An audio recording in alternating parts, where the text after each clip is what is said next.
आज हमारे इस शो का चौथा एपिसोड है। मतलब हमने शुरू किया था सफ़र 23 मई को एंड आज 7 जून है। चौथा एपिसोड हम इसका कर रहे हैं। हमने गुजरात से एपिसोड किया है। अब हम आए हैं महाराष्ट्र के तरफ। हमारे जो आज के जो स्पीकर है डॉक्टर महेश कोठारी, ये बेसिकली पुणे में रहते हैं एंड उन्होंने काफ़ी सारा काम किया है। अभी मैं जस्ट उसका उनका एक शॉर्ट इंट्रोडक्शन देता हूँ। So okay, let's start. आज हमारे साथ है एक बहुत ही प्यारे बॉटनिस्ट, लिटरली बहुत ही प्यारे बॉटनिस्ट। मतलब जिनसे बात करने के बाद और जिनके बारे में जानने के बाद मुझे पता चला कि simple living and high thinking के असली मायने क्या होते हैं। मतलब आप कैसे एकदम सिंपल से रहकर हाई थिंकिंग करके क्या क्या अचीव कर सकते हो, क्या क्या काम कर सकते हो। ये एक ऐसे व्यक्तित्व है जो सबके साथ बड़ी ही विनम्रता से बात करते हैं। बड़े छोटा हो या बड़ा हो, छोटे कोई भी अफसर हो, बड़ा अफसर हो, छोटे कोई भी हो। ऑलराइट, इनका एक नित्य क्रम होता है जो सुबह 5-6 बजे उठ जाते हैं एंड अपना एक्सरसाइज वगैरह करके अभ्यास करते हैं। फिर अभ्यास करने के बाद चाय पीते हैं। इनकी रूटीन काफ़ी अच्छी है एंड जो मतलब हम सबको अपनानी चाहिए। तो कभी ये अपने स्टूडेंट को खुद मिलने जाते हैं। अगर कोई स्टूडेंट मतलब उनको कोई दिक्कत आ रही हो उन तक पहुंचने के लिए, तो ये खुद जाके उनसे मिलते हैं। देन या फिर तो कभी उनके लिए खुद खाना बनाते हैं। हाँ, उन्होंने अपने स्टूडेंट के लिए खाना भी बनाया है एंड इनका ऐसा मानना होता है कि pending work is like a dead body. अगर आप कोई काम पेंडिंग छोड़ते हो तो मतलब वो किसी डेड बॉडी से कम नहीं है। तो इनके बारे में अभी मैं थोड़ा सा ब्रीफ में बताता हूँ। इन्होंने 1966 में गुजरात यूनिवर्सिटी से अपना बीएससी किया है एंड एमएससी और पीएचडी इन्होंने एसपी यूनिवर्सिटी से किया है। इन्होंने पेपिल university of Gujarat and Maharashtra से पेपिल यूनिवर्सिटी फैमिली को रिवाइज किया है गुजरात में महाराष्ट्र से। एंड पोटामो जेटोनेसी का जो मार्शी प्लांट की फैमिली है उसको भी रिवीजन किया है। इन्होंने कैशिया की एक नई स्पीसीज़ ढूंढी है। ऑलराइट, एंड नीम की एक सब स्पीसीज़ को भी डिस्क्राइब किया है। मतलब एक नीम की सब, उसके बारे में भी हम आगे जानेंगे उनसे। देन इन्होंने इंडिया के नॉर्थ वेस्ट कोस्ट के मैंग्रोव्स डाइवर्सिटी पे बहुत काम किया है। उसका इन्वायरमेंटल इम्पैक्ट असेसमेंट किया है और उनके सस्टेनिंग प्रोडक्टिविटी पे भी काफ़ी सारा काम किया है। ये बॉटनिकल सर्वे ऑफ इंडिया में बॉटनिस्ट ऐसे साइंटिस्ट रह चुके हैं। और अगर इनका फ्लोरा में योगदान देखें, इन्होंने फ्लोरा में क्या क्या योगदान दिया है, तो इन्होंने फ्लोरा ऑफ महाराष्ट्र को रिवाइज किया है। फ्लोरा ऑफ कर्नाटका के मोनोकोटिलिडन को में भी इनका कंट्रीब्यूशन है। देन फ्लोरा ऑफ रायगढ़ पे इन्होंने काम किया है। तो ऐसे हमारे प्यारे गेस्ट डॉक्टर महेश कोठारी, जिन्हें श्रीलंका से डॉक्टर ऑफ साइंस का किताब भी मिला है, वो 2006 में एज ए साइंटिस्ट सी के तौर पे बीएससी से रिटायर्ड हुआ है। एंड चलिए स्वागत करते हैं डॉक्टर महेश कोठारी सर का, जिनसे आज हम जानेंगे कि मैंग्रोव्स क्या होते हैं, जिन लोगों को पता नहीं होगा और जिन लोगों को पता भी है तो उनको भी उनके लिए रिवाइज हो जाएगा। एंड हम ये जानेंगे कि आप देख सकते हैं कि उन्होंने 1966 से लेके अभी 2006, मतलब इनके पास काफ़ी सारा एक्सपीरियंस है दोस्तों। ऑलराइट, एंड ये एक्सपीरियंस उस समय का है जिस समय इतनी फैसिलिटीज़ नहीं थी जितनी आज है। तो let us invite them. Good morning sir. नमस्कार। नमस्कार सर, नमस्कार। नमस्कार। पहले तो आवाज़ क्लियर आ रही है? आप सबसे आज आपको मिलने का अवसर मिला, तो आप स्वस्थ सुरक्षित रहें इसकी शुभकामना करता हूँ। गुरु जी डॉक्टर जो स्पिरिचुअल लीडर थे, उसको नमन करके ये कार्यक्रम की शुरुआत करता हूँ और आपको सबको शुभकामना देता हूँ। जैसे इन्होंने बताया, पोटेमोसी एक मार्शी फैमिली है और फ्लोरा महाराष्ट्र के बारे में उन्होंने बताया। तो इसमें भी मैंने खाली जो फैमिली मैंने पेपिलियो से गुजरात का किया था, वही फैमिली और कुछ अन्य फैमिली रिवाइज किया। बाकी जो पूरा है वो अन्य साइंटिस्ट ने, अन्य बॉटनिकल जो साइंटिस्ट जो काम कर रहे थे बीएसआई में पुणे में, उन्होंने क्या किया और सब मिलके ज्वाइंट ऑथर से वो फ्लोरा ऑफ महाराष्ट्र के 3 वॉल्यूम प्रसिद्ध किए, मगर उसमें मेरा योगदान कुछ मेरा जो खेलने में था इतना ही, क्योंकि पूरा मैंने नहीं किया है और कर भी नहीं सकता, इतना बड़ा महाराष्ट्र का काम वो अवगढ़ है, तो ये थोड़ा ये सुधार करेंगे। बाकी मेंढूस के बारे में नॉर्थ वेस्ट इंडिया का मेरा का योगदान रहा, और खास करके गुजरात और गोवा, उसमें भी मैंने गुजरात का पूरा ब्यौरा छाप दिया। ये बुलेटिन बॉटनिकल सर्वे में प्रसिद्ध हुआ, और मेंढूस ऑफ गोवा वो भी बुकलेट में रूप में BSI ने वो प्रसिद्ध किया।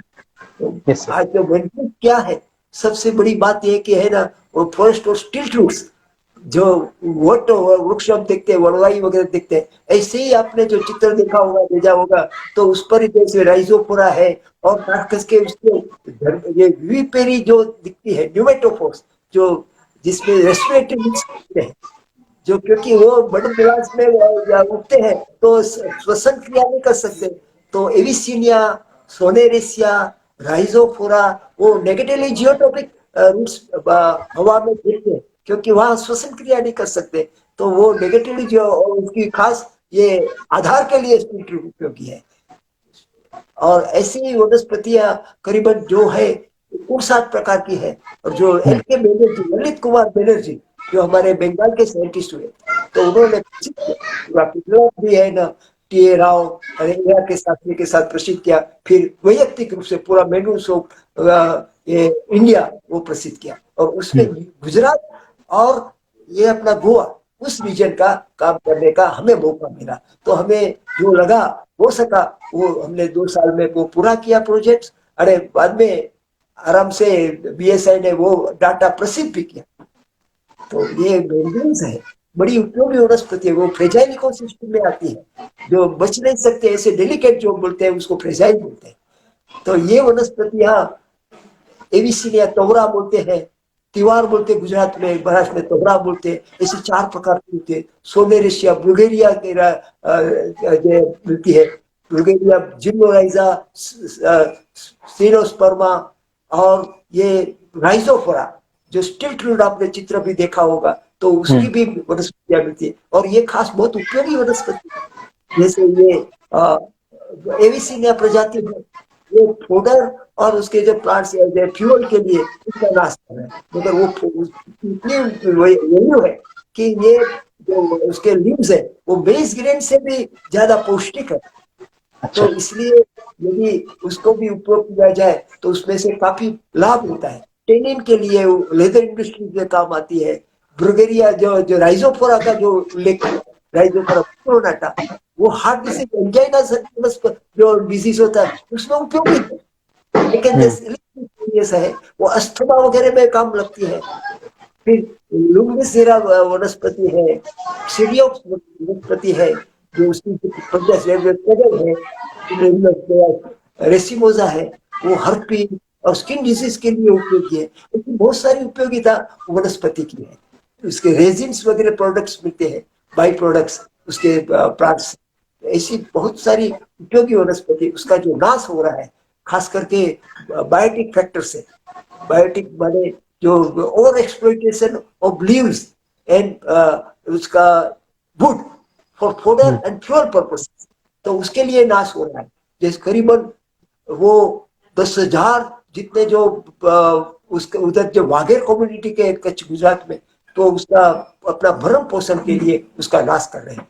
और केमल्स ओवर ग्रेजिंग वो भी है ना, करीबन 2500 केमल्स ये रबारी है, वो उसका उस पर उसका गुजारा हो रहा है, इसलिए उसका उपयोग करें। मगर वनस्पति का नाश, उसके स्टंटन ग्रोथ मिलता है, और इतना नाश हुआ है कि पहले शांता बाबू नाम के हमारे डायरेक्टर थे, उन्होंने फ्लोरा सौराष्ट्र में बुल्गेरिया, रिजोफोरा वगैरह गुजरात में प्रसिद्ध किया था। वो जो हमारे 89 दरम्यान वो मिले ही नहीं, पूरा का पूरा टच हो गया ऐसी वनस्पतियां।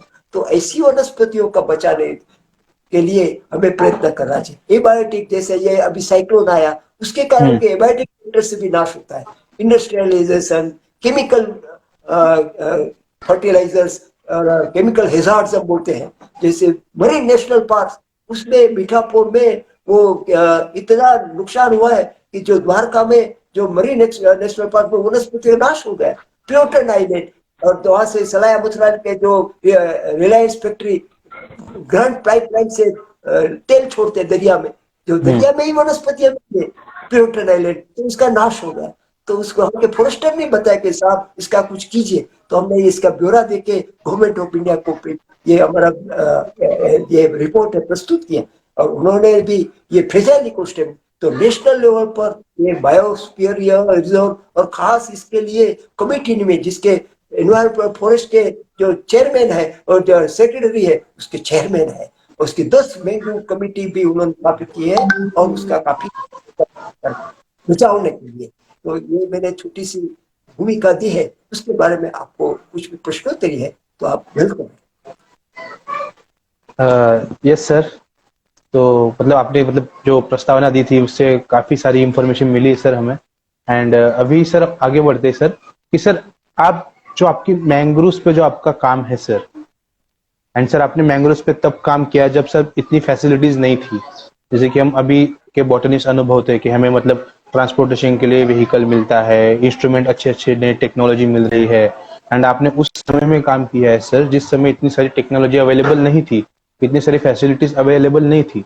तो सर हमें इस बारे में जानना चाहते हैं सर कि आपने इतनी सारी फैसिलिटीज नहीं होते हुए भी मैंग्रोव्स पे कैसे काम किया है, वहाँ के सर आपके जो एक्सपीरियंस हुए थे मैंग्रोव्स में काम करते हुए, and sir Gujarat, Maharashtra and Goa के अपने कोस्टल एरिया के जो स्टडी किया है सर उसके बारे में कुछ प्रकाश डालिए सर।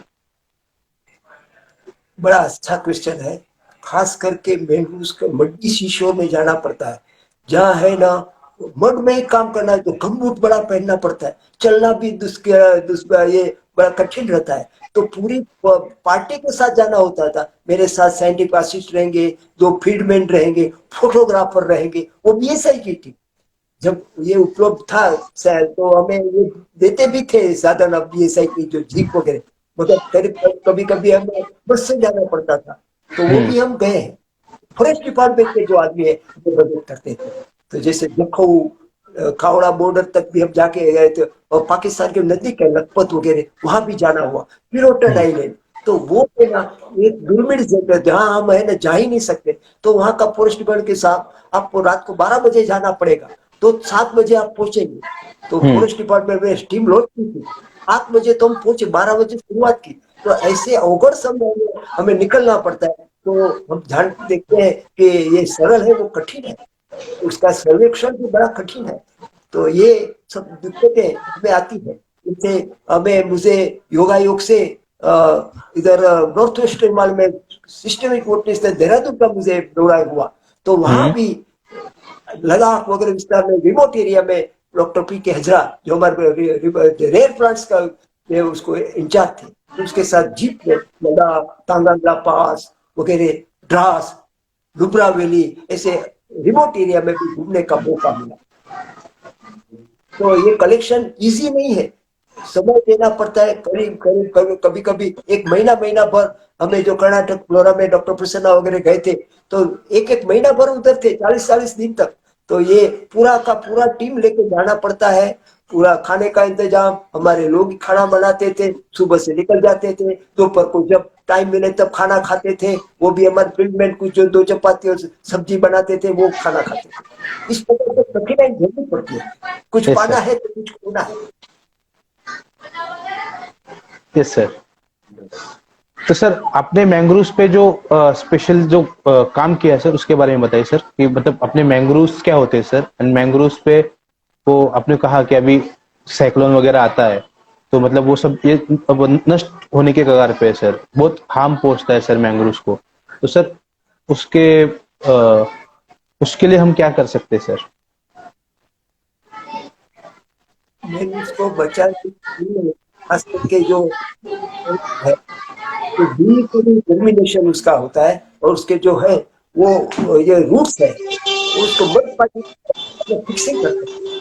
हम्म। और बढ़िया ऐसी वनस्पति होती है, धान पात वगैरह आती है, उसको एक बर्तन के तरह रोक देते हैं। घर का कैसे चौकीदार रक्षक करते हैं, तो वो एक बफर जोन के नाते वो काम करते हैं। इसलिए ये ऐसी वनस्पति को यदि बचाया जाए तो सुनामी वगैरह जो हमारी जो आफत आती है, कुदरती आफत, उसमें से हमें हमारे गांव को भी बचा सकते हैं, प्लांट्स को भी बचाते हैं, लोगों को भी बचा सकते हैं। सोइल इरोजन है ना, बंद हो जाता है, कम हो जाता है। यस ये सर, वनस्पति से बहुत ही उपयोगी है। Yes sir, yes sir. And sir अभी मैंग्रोव्स के कोई economic importance and then ecological significances जो आपने बात की सर, आपने उसके बारे में, बराबर। तो सर अभी आप महाराष्ट्र के मैंग्रोव्स, गुजरात के मैंग्रोव्स और गोवा के मैंग्रोव्स, इनमें कुछ फर्क दिखा सर आपको? कि मतलब गुजरात के कोस्टल एरिया में अलग तरीके के मैंग्रोव्स उगते हैं, या फिर इसमें कुछ जियोग्राफिकल डिफरेंसेस की बात कर रहा हूँ सर मैं, मैंग्रोव्स पे। गुजरात में जो खास है ना, वो डिग्रेडेड प्रकार के मैंगोस बोलते हैं, कि जिसका हम्म। नाश होता है। और सादा खास करके तिवार की जातियां ज्यादा मिलती है। पहले हल्दोपुरा की मिट्टी थी, मगर ये मैंने बताया कि केटल पाउडर, उसके कारण उसका नाश हो गया। हम्म। तो ये उत्पत्तियां उधर इधर गुजरात में मिलती है। और ये इधर कुछ रेयर सोने से एपेटेरा, तो ये नेपाल की खाड़ी में जो मिला उबर वृक्ष, वो ये रेयर प्लांट था। पहली बार वो फॉरेस्ट ऑफिसर के साहब हमने तो ये देखी ही नहीं थी, हम्म। मैंने उधर मिली। मगर यहाँ है बुगेरिया जिम्नोडाइजा, खास करके उसका उसका आप फूल देखेंगे, वो एक्चुअली कैलिक्स है, तो वो लाल दिखते हैं। और जो हमें जो बुगेरिया सिलेंड्रिका जो रिकॉर्ड मिला, हम्म। वो यूनेस्को से, तो ये उसका पीला रंग का है।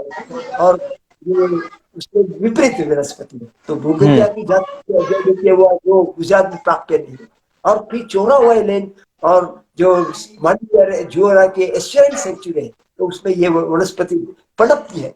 4 लाख तक को बढ़ाने के लिए फॉर सोशल फॉरेस्ट्री प्रोग्राम में उन्होंने चोरा लाइन के आसपास वो सेपलिंग लगाए हैं, to multiply and regeneration of mangroves. Hmm. Regeneration भी, मतलब वृक्ष बचाओ देश को बचाओ, कैसे बचाओ, तो फिर से उसको उगाना और उसको बचाना, क्योंकि ये उपयोगी वनस्पति है। और इसलिए जिस प्रकार से आप ये सोशल मीडिया के नु से ये प्रचार प्रसार का अवेयरनेस की दृष्टि प्रोवाइड करता है, ऐसे एनवायरमेंटल एजुकेशन सेंटर भी चोरा आइलैंड में खड़ा किया गया है। इकोलॉजिकल पार्क भी खड़े किए हैं यस सर। बच्चों को एजुकेशन देने के लिए कि ये ऐसी वनस्पतियां है, उसको उपयोगी है, उसको बचाओ। जैसे हम बोलते हैं वृक्षारोपण का कार्यक्रम करते हैं, वृक्ष लगाओ देश बचाओ, इसी वनस्पति को बचाओ, उसका नाश न करो। जो हमें खाना देती है, उपयोगी है, ऐसी वनस्पति दवाइयां देती है, उसका नाश नहीं करना चाहिए। Yes sir. एंड सर अभी हमारे ऑडियंस में से एक सवाल आया सर, कि ये जो चिराग टांग करके है, उन्होंने प्रश्न पूछा है कि वो अभी मैंग्रोव्स पे ही वर्क कर रहे हैं। तो सर आप अभी जो हालत पहले थी मैंग्रोव्स की एंड जो हालत अभी है, तो मतलब आप उस पर डिफरेंशिएट कीजिए सर, कि पहले मैंग्रोव्स की क्या स्थिति थी, अब क्या स्थिति है, एंड अभी की स्थिति में कैसे सुधार हम ला सकते हैं सर? ये बड़ा अच्छा सवाल है। अभी की स्थिति है, वो अभी जो सर्वेक्षण करेंगे तभी, क्योंकि हम्म। ये हमारा है 89 का है। तो अच्छा। तभी भी काफी उधर नुकसान हुआ था। अभी सरकार जग गई है, प्लस स्टीयरिंग कमेटी सरकार ने निर्माण की। मैंने बताया कि पर्यावरण विभाग ने 15 इको ये सेंटर, ये पूरा का पूरा देश जैसे सुंदरबन में चला वो मिलता है, हम्म। महानदी डेल्टा में मिलता है, ऐसे जो है 15 सेंटर उभे किए हैं मैंग्रोव्स को। हम्म। और उसके लिए वो कार्यक्रम भी, जैसे नेशनल पार्क है, marine national park, Jakhau, Mundra, Pirotan islands, वो नेशनल पार्क करके उन्होंने मराइन नेशनल पार्क जाहिर किया है सरकार ने, और उसके अच्छा। बचाने के लिए कर रही है। तो सरकार ने भी ये इनिशिएटिव लिए है, हम भी उसमें योगदान दे सकते हैं, और ऐसे विस्तार में हम जाके स्टडी कर सकते हैं, सर्वे कर, उसका जो भी हम भला बुरा कर सकते हैं वो कर सकते हैं। खास करके ये बायोटिक में botanical collectors also one of the factor they hmm. Destroy collection के लिए। तो वो यस भी सर। है ना, जितना चाहिए छोटी सी ट्यूब है ना। हमारे डॉक्टर रियल साहब कहते हैं, अरे ये नाश पूरा का पूरा प्लांट मत उठाओ, उसकी ट्विग ही लो, नहीं तो नाश कर दो। तो ऐसा है ना, हमें ट्विग जितना स्टडी के लिए चाहे पूरे पूरा का प्लांट्स का नाश मत कीजिए, हम्म। है। और उसका जानकारी के बिना उसका दुरुपयोग मत कीजिए, ये यस खास sir. Yes sir, yes sir. And sir आपने अभी महाराष्ट्र, गोवा और गुजरात के कोस्टल, अभी एक कमेंट आई है सर कि आपने महाराष्ट्र, गुजरात और गोवा के अलावा भी भारत की इतर कोस्ट का भी सर्वेक्षण किया है सर। इसमें ऐसा है कि कर्नाटका का जो है, जो हमारी एक टीम थी, doctor Prasanna, my self and other photographers वगैरह में, हम कर्नाटका का 30-40 दिन के लिए, तो कुंडली का रिवर वगैरह वहां से जो मेन्यूज मिले, तो हमने वो उसका स्टडी किया, कलेक्शन भी किया, और वो जो कलेक्शन हुआ कुंडली का, कुंडापुर वगैरह, तो वो हमें डीबीएस इन्वेस्टिंग सर्कल में डिपॉजिट भी किया। तो उधर उधर का खाली सर्वेक्षण और नॉलेज के लिए और इंटरेस्ट की दृष्टि से उसका अभ्यास किया। बाकी मेरा काम गुजरात, गोवा और महाराष्ट्र में इधर रहा, इसलिए ज्यादा अभ्यास था, और उसमें जो डेटा मिला वो हमारे सहयोगी के साथ प्रसिद्ध भी किया। यस सर, यस सर, काफी सारा अच्छा वर्क किया है सर आपने मैंग्रोव्स में।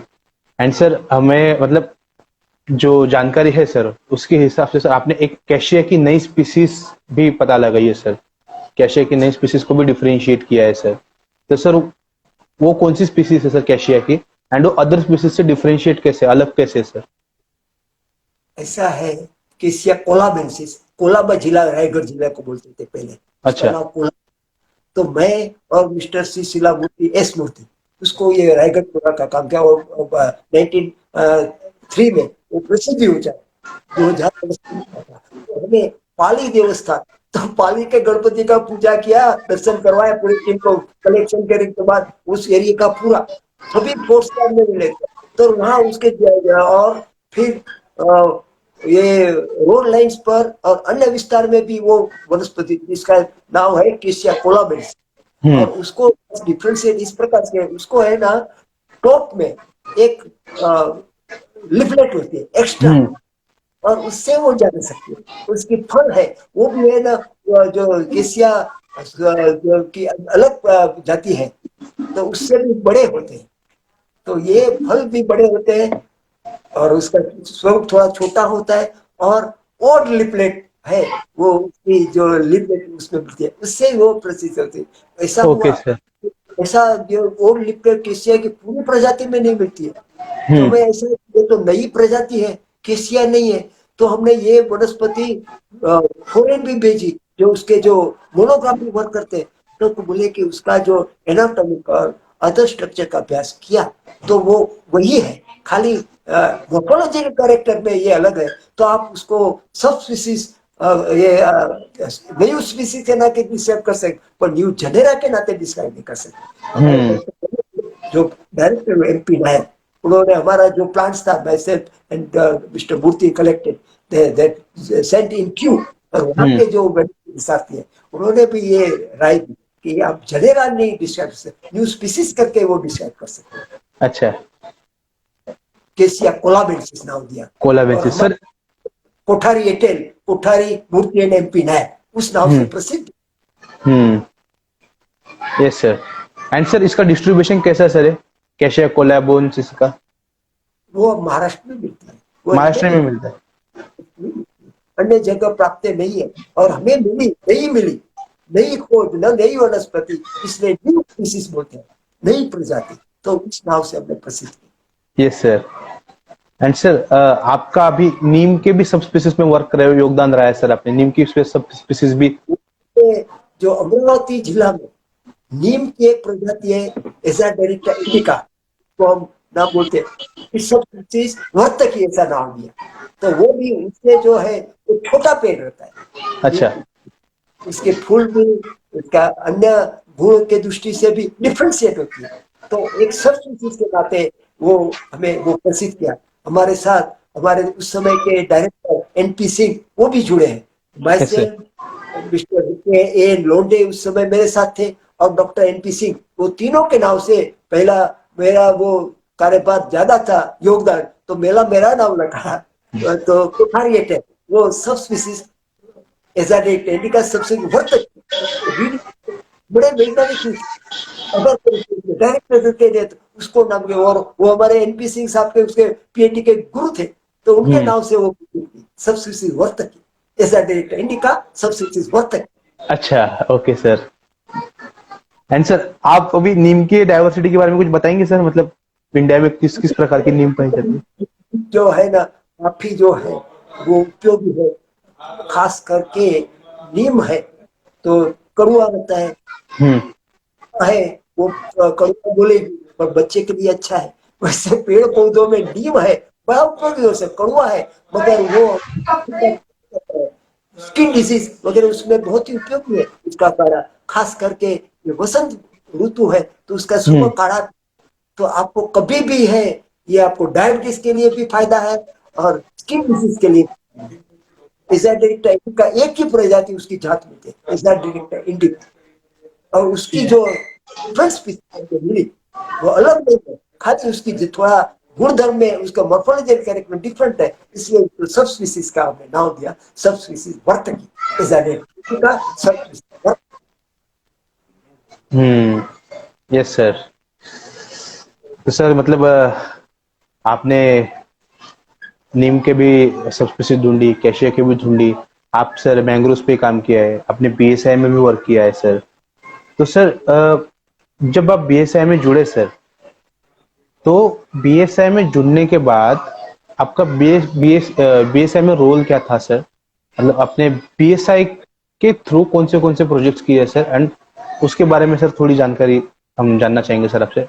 जैसे बीएसआई का काम कैसा होता है, क्योंकि हम सब पढ़ते हैं sir BSI, botanical survey of India ये काम करता है, वो काम करता है, ये सब हमने थियोरेटिकल पढ़े हैं सर। तो आप हमें से प्रैक्टिकली बताइए सर, प्रैक्टिकली बीएसआई कैसे वर्क करता है एंड आपने उसमें क्या काम किया? Study survey natural resources of India, जो बारे में जो बॉटनिकल सर्वे ऑफ इंडिया का जो काम है, तो वही है पश्चिमी क्षेत्र परिमंडल का जो क्षेत्र पीएस है पुणे, हम्म। उसमें भी सभी ने से काम किया। जंगलों में सभी को प्रोजेक्ट दिए गए थे, किसी ने रायगढ़ जिला दिया तो उधर जाना, वनस्पति का कलेक्ट करना, फ्लावरिंग शूटिंग का, हम्म। फ्लावरिंग के बिना वो हम उसका आइडेंटिफिकेशन नहीं कर सकते।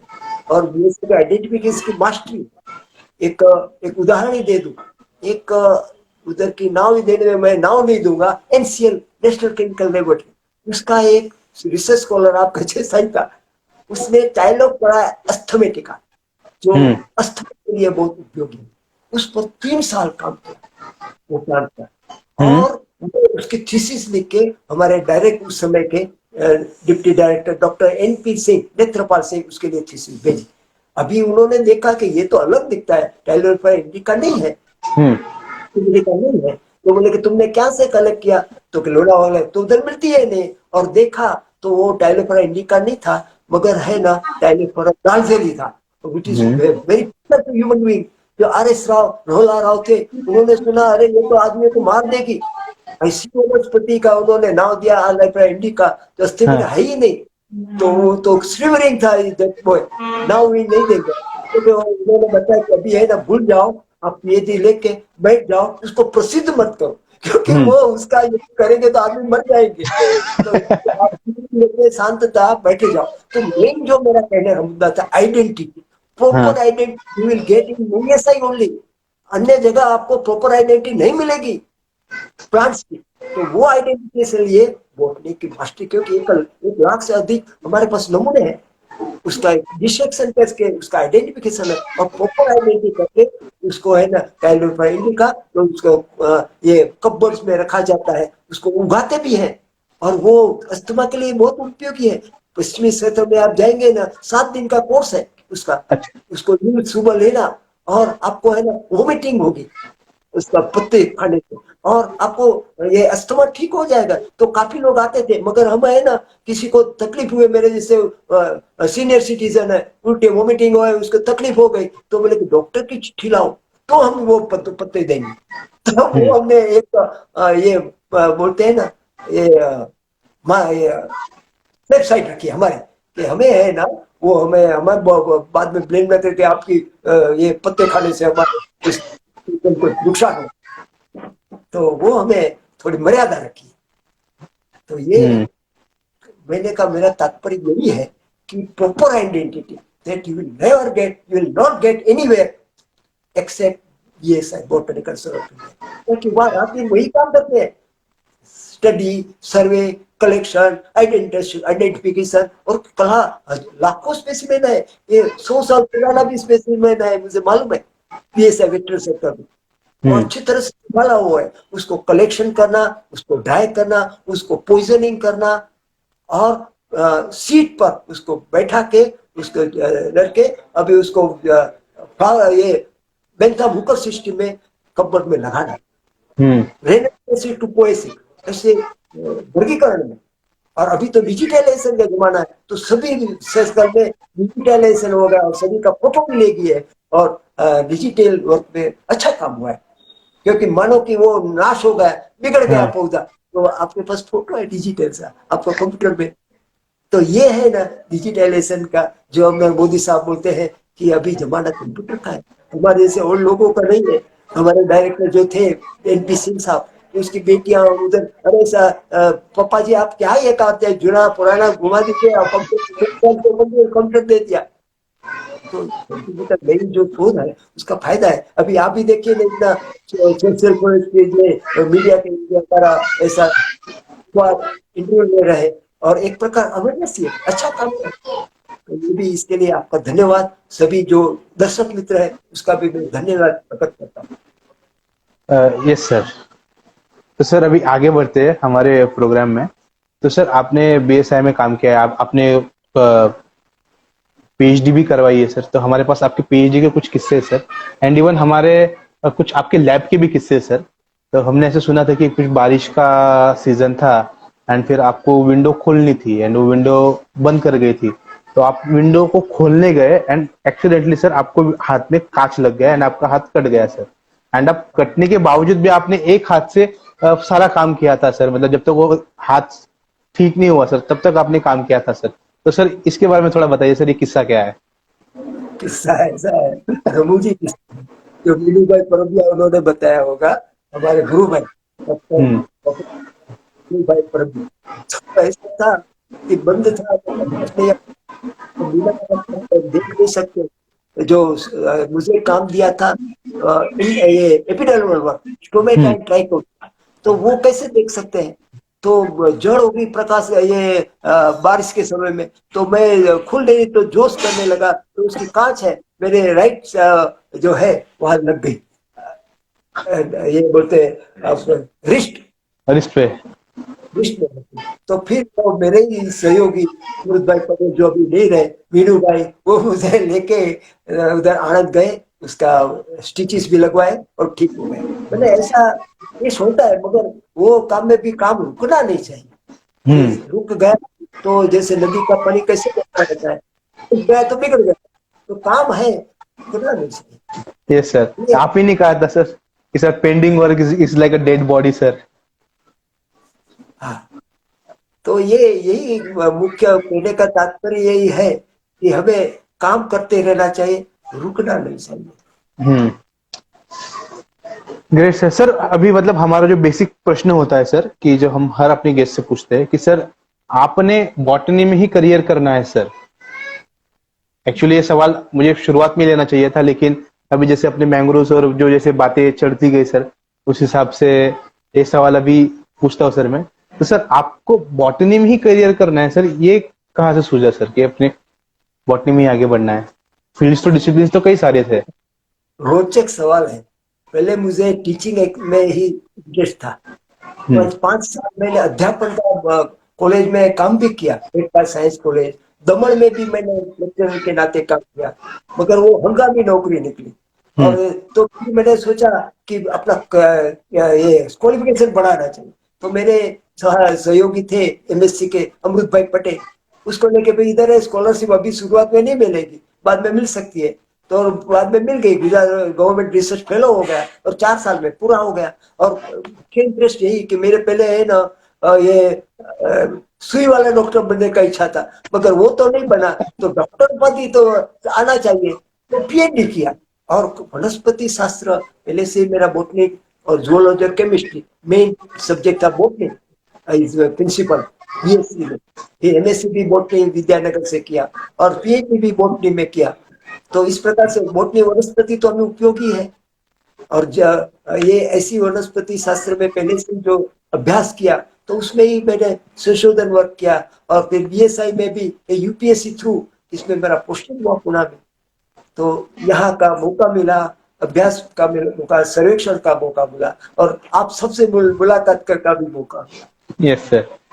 सर अभी मतलब कमेंट सेशन में से प्रश्न आ रहे हैं सर, आपके जो एमएस यूनिवर्सिटी के टैक्सोनॉमिस्ट है, देन एसपी यूनिवर्सिटी के टैक्सोनॉमिस्ट है, उनके साथ मतलब आपके इंटरेक्शंस कैसे थे? एंड एक सवाल एक और भी आया है सर, कच्छ के साथ आपकी इंटरेक्शंस कैसे थे सर? कच्छ के लिए, कच्छ के बारे में थोड़ा बता। तो एमएस यूनिवर्सिटी और अदर यूनिवर्सिटी में ऐसा है कि मैं प्रोजेक्ट पोर्शन में काम करता था, तो वहाँ जो थ्रेटेंड प्लांट्स ऑफ इंडिया, उस प्रकार से हमें दिया था, रेयर और plant project of study survey endangered species of flora.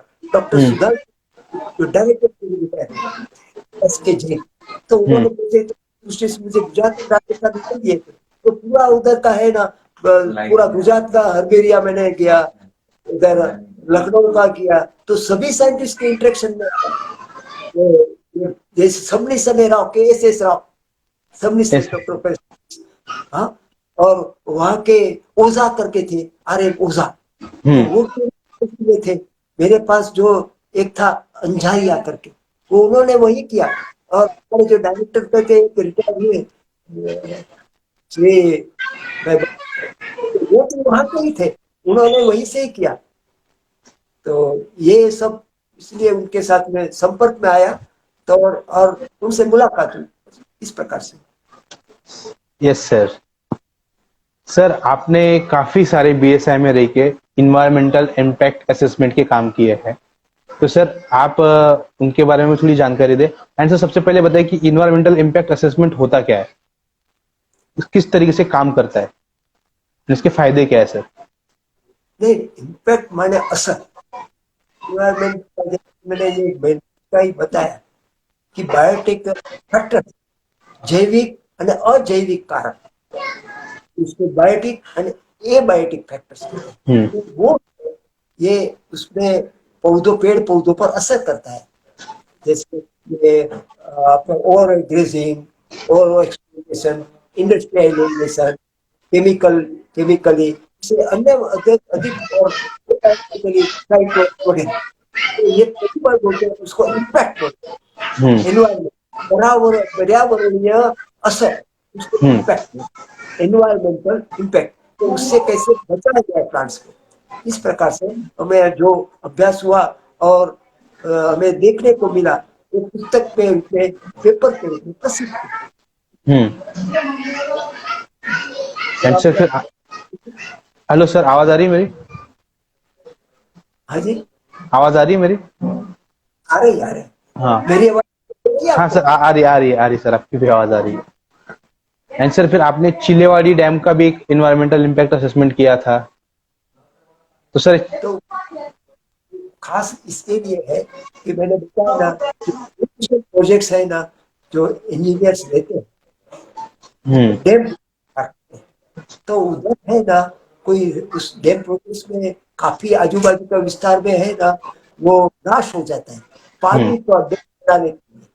तो वो रेयर प्लांट्स है ना, वो खड्डे में न जाए, उसका नाश न हो, उस दृष्टि से वो ग्रीन सिग्नल बीएचआई और जेडएसआई में ना, कि दुर्मिल पौधे भी है और पशु भी है, उसका भी नाश न हो। जैसे गधे प्रसिद्ध है तो वाइल्ड डिसीज, तो वैसे है ना, तो वो आपको नाश न हो उसका, इसलिए बीएसआई और जेडएसआई को वो लेटर लिखते हैं कि भाई आपके साइंटिस्ट को भेजिए और उसका हमें असेसमेंट करके रिपोर्ट दीजिए।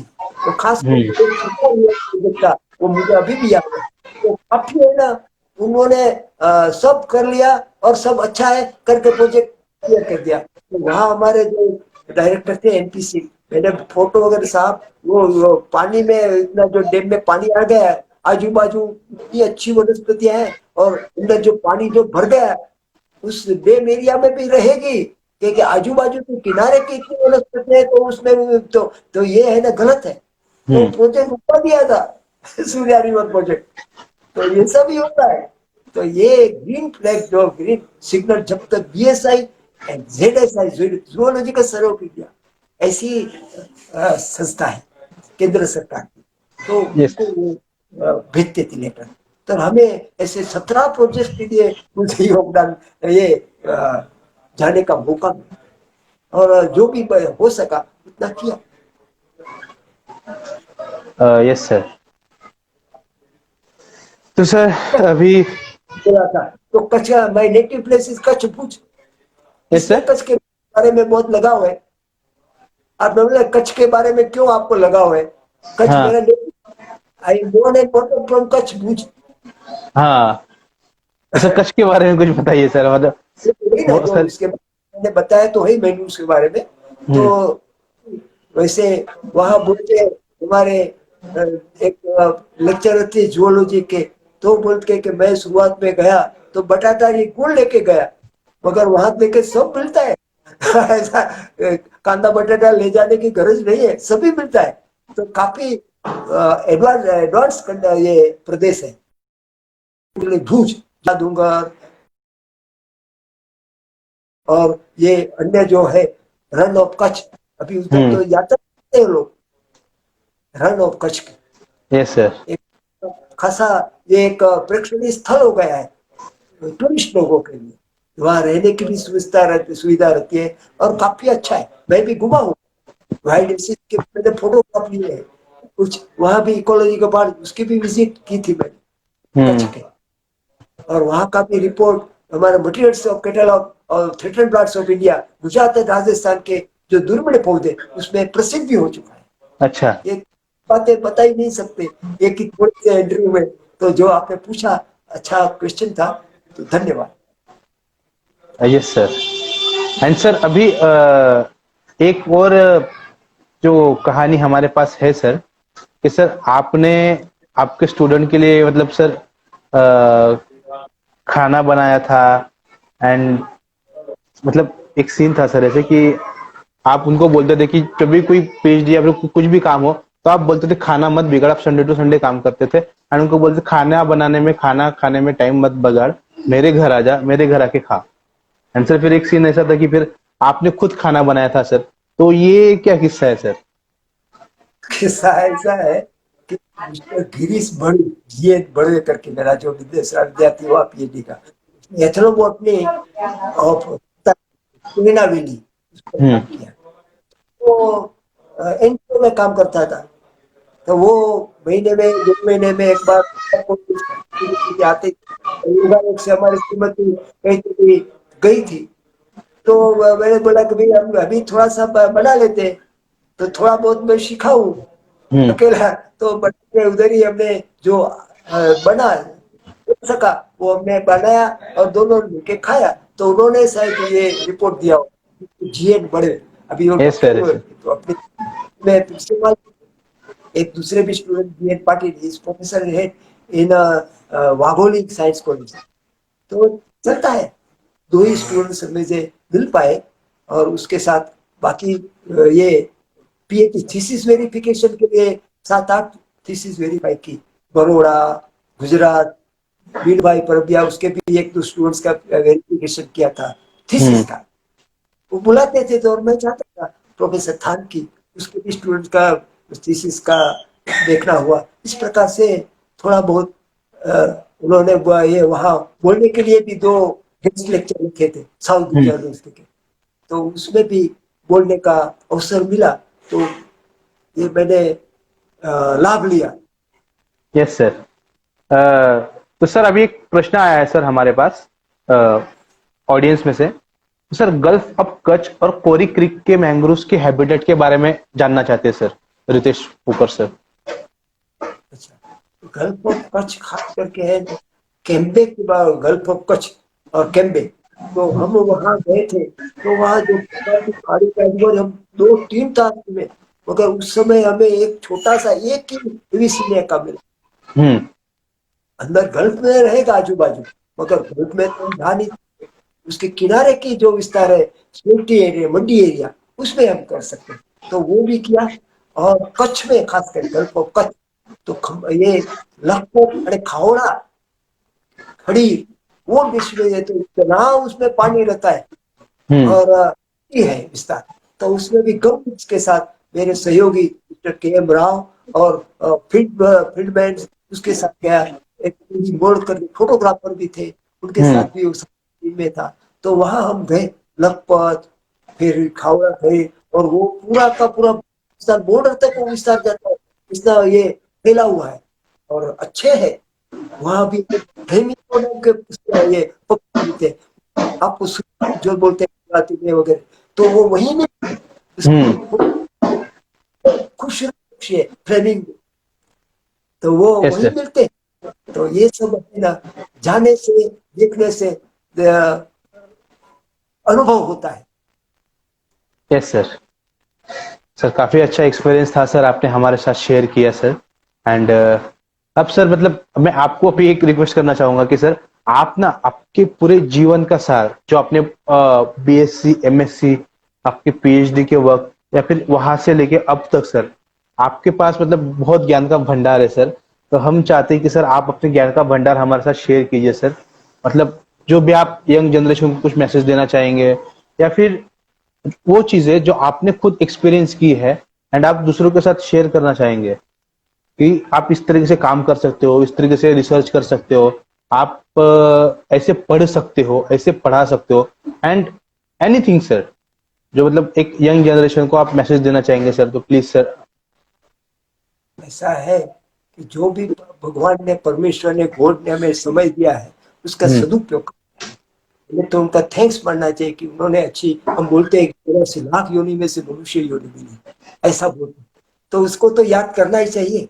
हाँ, इसलिए मैंने गुरु जी को भी याद किया शुरू में आपके डमी सेशन में, गुरु ब्रह्मा गुरु, और ये सब बातें हैं, करते ही रहना चाहिए। और लाइफ टाइम हम स्टूडेंट हैं, हम चुके, ऐसा यदि आ गया फुल स्टॉप तो हम आगे नहीं बढ़ सकेंगे। जैसे यस सर। हमारे जो ये क्यू में जाते हैं, जो हमारे साइंटिस्ट बीएसआई भेजती है, हर साल भेजती है 2 साल के लिए, तो उधर के है ना 90 साल के साइंटिस्ट काम करते हैं। तो बोलते भाई अभी क्या करते हो, कि काम करते हैं, ये संशोधन नहीं करते हैं, रिसर्च करते हैं, पब्लिकेशन करते हैं, और वो उसका है ना अच्छा रिप्लाई मुझे उन्होंने बताया, हमारे डायरेक्टर साहब के वेंचुरी कम्स 60 साल के बाद ही आपके में परिपक्वता आती है। तो आपका जो है ना, वो आप वेस्ट नहीं होना चाहिए। जब तक जान है तो जहान, अभी जी बोलते हैं, इसलिए कोरोना को भी आप सीनियर सिटीजन घर पे रहिए, सुरक्षित रहिए, जान है तो जहान। जान। तो उस प्रकार से हमें भी काम करते रहना चाहिए। यस कभी सर। कभी ये थामतो का, हाँ, सूर्य कभी थामतो का, नहीं तो सर। विद्यार्थी में है वो रविवार को भी चालू रहती है, इतवार को भी चालू रखती है, सूर्य कभी थामतो का, वो विश्राम लेता है। तो जिस प्रकार के सूर्य है और अन्य नदियां हैं, वो काम करती रहती है अपना काम। जो परोपकाराय फलंती वृक्षा है, परोपकाराय वहंती नदियां, वो परोपकार के लिए, तो उससे है ना गर्व नहीं करना चाहिए, अहम आ गया ना तो गए।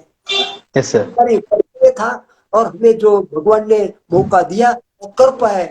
संधि आप महाराष्ट्र में बोलते हैं, नंदुरबार के, हमें चांस मिला, मौका मिला, तो हम सच किया और करते रहते। उसमें अहंकार यदि आ गया ना तो रुक यस गया सर। यदि अभी तो उसमें गंदगी का वास होगा।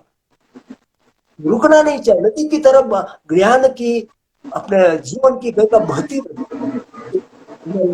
जनरेशन है, जो टीवी, अन्य बाबतों में कंप्यूटर, सिमती भी बोलते मोबाइल, अभी व्हाट्सएप, ऐसा सुना कि रात को भी वो मोबाइल लेके बैठ गए तो आंख दबाई।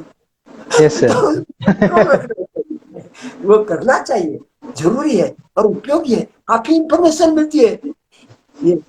तो ये उसका उपयोग मगर मर्यादा समय, मर्यादित समय में, अन्य भी काम करना चाहिए। आपका यस सर। परिवार है, जीवन है, आपका अभ्यास है, आपका करियर है, तो ये सब है ना, आपको ध्यान देना चाहिए, तो आप आगे बढ़ सकते हो, तुम भी ऊंचे उठ सकते हो, छू सकते हो नभ के तारे।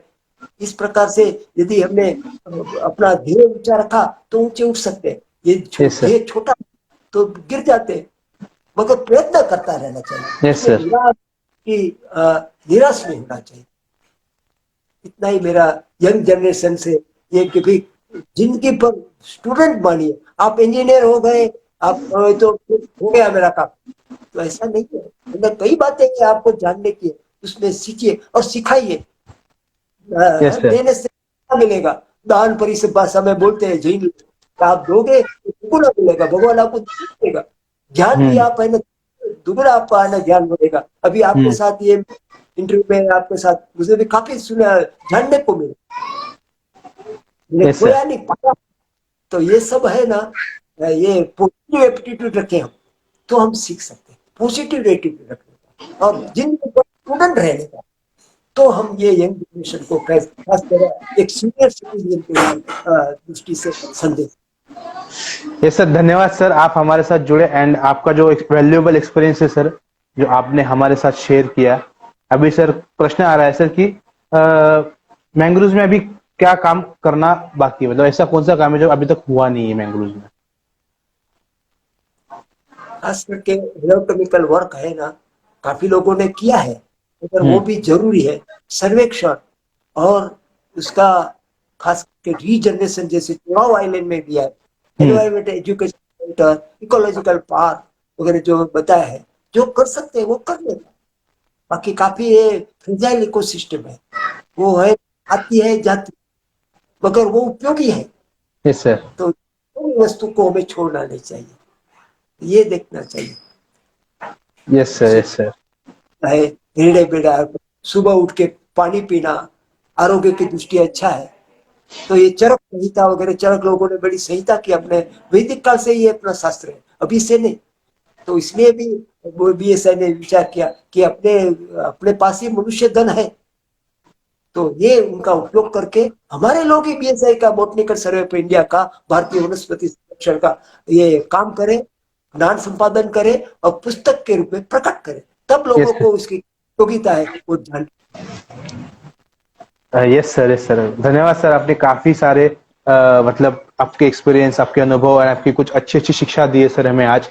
हम मतलब ज्ञान से ओतप्रोत होके अभी मतलब बहुत सारा ज्ञान आपने दिया है सर, अब हम ज्ञान से ओतप्रोत हो चुके हैं सर। अभी समय की पाबंदी के कारण अब जो हमारा इंस्टाग्राम है सर, ये 1 घंटे तक का ही लाइव जाने का अवसर देता है सर, उसके बाद वीडियो अपने आप कट हो जाता है सर। एंड तो सर मैं अभी मतलब हम सेशन के अभी आखिरी चरण तक आ गए सर, एंड मैं फिर से आप सबका धन्यवाद देना चाहता हूँ सर। थैंक यू सर, आप आए हमारे यहाँ पे एंड आपने ये वैल्यूएबल इंफॉर्मेशन शेयर की सर। Thank you sir. धन्यवाद, आपने पेशेंटली मुझे हियरिंग किया, और सभी दर्शक मित्रों को भी जिन्होंने मुझे सहा सुना, इसके लिए उनको भी धन्यवाद। यस सर, अभी काफी सारी ऐसी इंफॉर्मेशन है सर जो हम अभी यहाँ पे कवर नहीं कर पाए, नहीं सर? हाँ ठीक है, वो तो है ना, ये तो ज्ञान का खजाना है, जितना लो उतना कम है। कम है। Yes sir. यस सर, तो धन्यवाद सर, आपने हमारे साथ जुड़े एंड मैं अभी इस कार्यक्रम को सफल बनाने के लिए मैं सभी का धन्यवाद करना चाहूंगा सर, जो मतलब वघई बॉटनिकल गार्डन है, वघई बॉटनिकल गार्डन के डीसीएफ है श्री रबारी सर, एंड हमारे प्यारे गुरुदेव डॉक्टर पद्मनाभी नागर सर। देन ये जो शो है सर, इस शो के लिए बहुत मेरी जो टीम है वो काफी काम करती है सर, चाहे वो क्वेश्चनर बनाना हो, पोस्टर बनाना हो, क्विज करना हो, वीडियोस बनाना हो। इसमें सर ख्याति अग्रवाल, विवेक चौहान, जॉयल आर्या एंड इनका बहुत सारा काम होता है सर। मैं बता दूं सर, ये लोग अभी फाइनल ईयर में है एंड ये अपने डिसर्टेशन का काम कर रहे हैं, क्योंकि अभी तक तो कोरोना की वजह से एग्जाम्स हुई नहीं है। एंड ये डिसर्टेशन का काम, फाइनल एग्जाम की प्रिपरेशन करते हुए बॉटनी फेस्ट के लिए काम करते हैं सर। इसलिए मैं इन लोगों का बहुत बहुत आभारी हूँ सर। एंड साथ ही में हमारे जो ग्रीन एंटरप्रेन्योर्स है, जो बॉटनी फेस्ट के लिए बड़ी जोश से जोश के साथ काम करते हैं, उनका धन्यवाद देना चाहता हूँ। एंड हमारे पेज को फॉलो करने के लिए, अपने दोस्तों शिक्षकों के प्रति इसके प्रति जागरूक करने के लिए, एंड हमारे जो खेल है सर, हम खेल खिलाते हैं इंस्टाग्राम पे, तो वो खेल खेलने के लिए और औरों को दिखाने के लिए मैं हमारे सभी व्यूअर्स का, सभी फॉलोअर्स का धन्यवाद करना चाहूंगा सर। एंड अभी हम इंस्टाग्राम पे अवेलेबल है, ट्विटर पे अवेलेबल है, हम जल्द ही व्हाट्सएप पे अवेलेबल हो जाएंगे, ब्लॉग स्पॉट पे अवेलेबल होने वाले हैं, यूट्यूब पे भी अवेलेबल होने वाले हैं, फेसबुक पे भी अवेलेबल होने वाले हैं सर। एंड मेरा सर आपके लिए एंड सभी लोगों के लिए 2 सरप्राइजेस है सर हमारे पास। वो सरप्राइजेस क्या है वो हम जल्दी रिवील करेंगे। एंड हमारी पोस्ट को शेयर और लाइक कमेंट करने के लिए, हमारी स्टोरी सिर्फ है गेम खेलने के लिए, हमारे शो को हर संडे देखने के लिए मैं अपने सभी का मनपूर्वक आभार करता हूँ। धन्यवाद।